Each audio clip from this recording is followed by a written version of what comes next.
If you want financial freedom this year, and not just money, but more space, more time, more choice, and you feel that your soul wasn't designed for a draining 9-to-5 job, then this message is for you. Today I'm going to share 3 tips to help you achieve financial freedom this year. There's a massive shift happening now with the newer generations.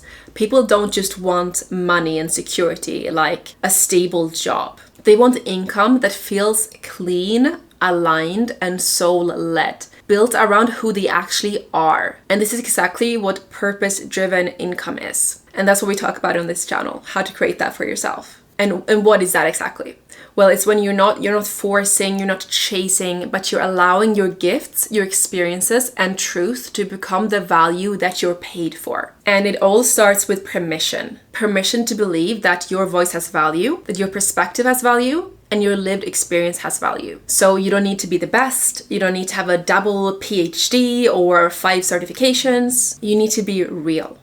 Talk from your real life experience, from what you have overcome in your life. So stepping into financial freedom this year will not come from doing more, hustling more. It will come from aligning more. So without further ado, here are 3 tips to help you achieve financial freedom this year. Tip number 1 to achieve financial freedom this year is stop separating spirituality and money. Many spiritual seekers feel icky about money, like it's unspiritual, it's greedy. But what I see it as is energy, and it amplifies who you are. For example, if you are a charity owner, you will probably spend a lot of that money that you make to help your charity. When your purpose creates income, you can serve longer, you can serve deeper, rest deeper, and give more. So that's the first thing. Don't feel guilty about wanting money, and don't feel guilty about charging for your services. When I started out as a business owner,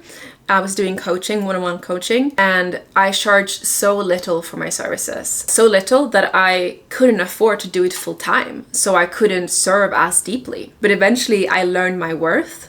I increased my prices to match the actual energy exchange they were getting. And then I was able to make this my full-time income. I have actually gotten a lot of hate comments from people who think that I should not be charging for my services because it's in the name of spirituality. And I completely disagree with that. As we approach the golden age, I think there's going to be a shift in who has the most abundance. Right now it's with the elite, the banks, the politicians, the 1% who owns most of the world, who are greedy. They do cruel things behind closed doors, while most spiritual people are really struggling financially. And I think that's gonna flip completely around. For that to happen, all us spiritual people need to actually know our worth and not be scared to charge for it. And that brings us to tip number 2, which is turn your purpose into a system. Financial freedom comes when your energy is no longer required for every dollar you earn. So stop trading time for money. That has been one of the biggest learnings for me in my life that has opened up so much time and location freedom. As a spiritual seeker, I need a lot of time to meditate, to grow, to breathe. And when I was in a 9-to-5, I was so drained and I had so little time. I had to beg my boss to get vacation days. Like, it shouldn't have to be like this. You cannot give your life fully if you're completely drained. So you need to create passive income to get this time and location freedom, to no longer be dependent on a boss telling you what to do. So ask yourself, what do people come to you for help? Is it relationship advice? Is it cooking? Is it spiritual wisdom? Ask yourself, what have you lived, healed, learned, or embodied? Maybe you've gone through a disease, mental health challenges, or you've raised many dogs and you've learned how to do it well. You can help other people do it too. So basically, what transformation can you offer others? And then once you know that, once you're clear on that, you need to build an offer. So it could be a membership, a program, an ebook, although I recommend mid-ticket to high ticket, so not something that is very cheap like an ebook, because then you need to sell a big amount and you need a huge audience. When if you offer something that is more expensive, then you only need a few sales per month, so you can have a much smaller audience. So think about what type of digital product that you could offer and make sure it's only one Don't do my mistake of making like 20 products and then getting completely overwhelmed and exhausted more than in the 9-to-5 jobs that I had.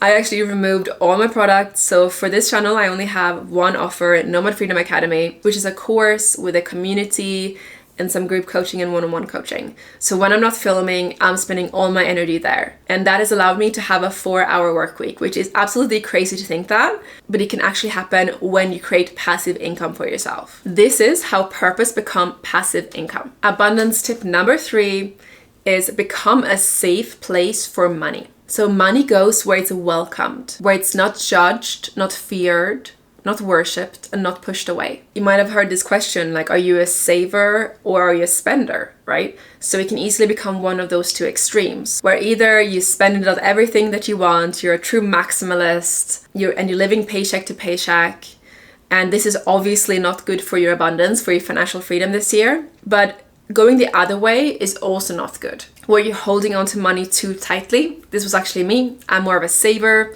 Capricorn energy. So back in the days, I would never treat a friend or a partner to like a meal or a drink or anything like that. I would be like counting every penny, not spending it on anything unnecessary, but that was actually blocking my abundance. So I started to give it more freely, and I noticed the more generous I became, the more abundance started to flow into my life. So think about how can you give more? Not only when it comes to money, but your energy, because money is actually energy. Ask how can you share your gifts more openly? Because it's not just about giving money, giving handbags, spoiling your partner or friends. It's about helping a friend with advice, helping people on social media, helping people online. And if you do want to become a content creator, but you're not sure which niche to pick, what your purpose is, then you can book a free business clarity call, link in the description. We have a few more slots this week. And know this, if this is your year of financial freedom, you won't feel called to escape life.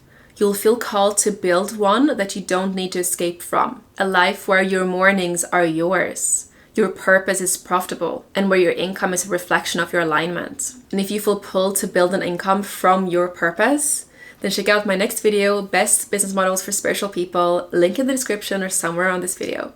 Love you and see you in the next video.